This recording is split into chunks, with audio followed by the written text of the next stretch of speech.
केलो नदी एक बड़ा मतलब एक वरदान कह लीजिए, किसी भी शहर के बीच से कोई नदी जाती है तो उससे इसी तरीके से देखा जाता है। लेकिन बड़े ही दुख के साथ ये कहना पड़ता है कि कई जगह पर केलो नदी नाले में तब्दील हो गई है जी। केलो नदी को लेकर कोई योजना है? हाँ बिल्कुल।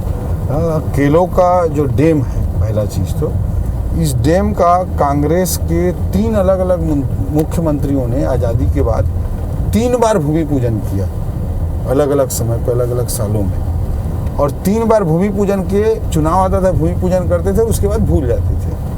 50 सालों तक, आज़ादी के 50 साल तक केलो डैम का काम नहीं हो पाया।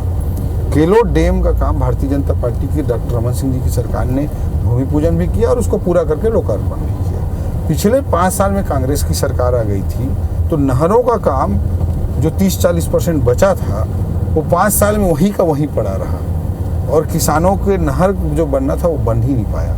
हमने पिछले 1 साल में केलो परियोजना को पूर्ण करने के लिए 391 करोड़ रुपए की स्वीकृति हमारे मुख्यमंत्री जी के मार्गदर्शन में हमने प्रदान करी, हमारी सरकार ने प्रदान करी। इतना बड़ा काम हुआ।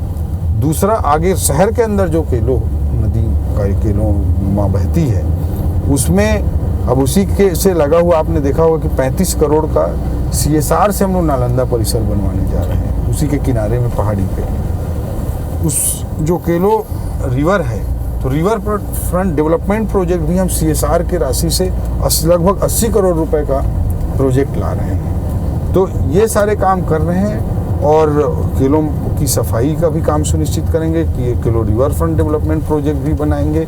और मैं बोलता हूँ कि एक राष्ट्रीय स्तर का जो एक अपग्रेडेशन काम होता है उसको हम करने का पूरा प्रयास कर रहे हैं।